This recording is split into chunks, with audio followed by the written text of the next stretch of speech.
Alam mo ba kung sino talaga dapat ang mas pinakamalapit sa'yo? Hindi ang magulang mo, hindi rin ang anak mo, kundi yung taong pinili mong makasama habang buhay. Ang asawa mo. Oo, pinalaki ka ng magulang mo pero hindi sila ang tatanda kasama mo. At kahit gaano mo kamahal ang mga anak mo, darating din ang panahon na bubuo sila ng sarili nilang pamilya. Pero siya, yung partner mo, siya ang mananatili. Pag may sakit ka, siya yung nag-aalaga sa'yo. Pag pagod ka, siya yung unang kakampi mo. At kapag pakiramdam mo gumuho na ang mundo, siya pa rin yung boses na magpapaalala kung bakit ka dapat lumaban. He or she is not just your partner. Katuwang mo siya sa lahat. Kasama mo sa tagumpay, sa iyak, sa mga tahimik na gabi na parang walang nakakaintindi. Siya yung tunay mong tahanan. At tandaan mo, ang partner mo, hindi mo man kadugo. Pero siya ang tinatawag nating kabiyak.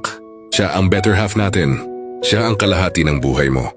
Kaya kung matutunan mong pahalagahan at mahalin siya ng totoo, mas buo kang magiging bilang isang tao. Kaya kung minsan nakakalimutan yung pahalagahan ng isa't isa, huwag kayong magtaka kung bakit parang lumalayo ang loob niyong dalawa.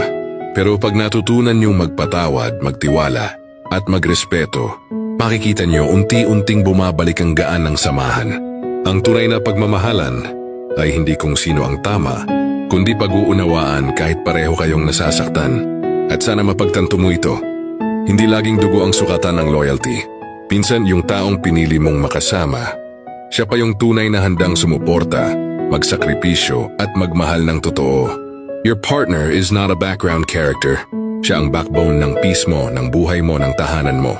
Di siyempre huwag kakalimutan lagi ang Panginoon, na siyang unang-una sa lahat. Dahil kung hindi dahil sa Kanya, hindi ka mabibiyayaan ng mabuting asawa at ng pag-ibig na totoo. Kaya sana ay mapagtanto mo ang nais iparating ng mensaheng ito.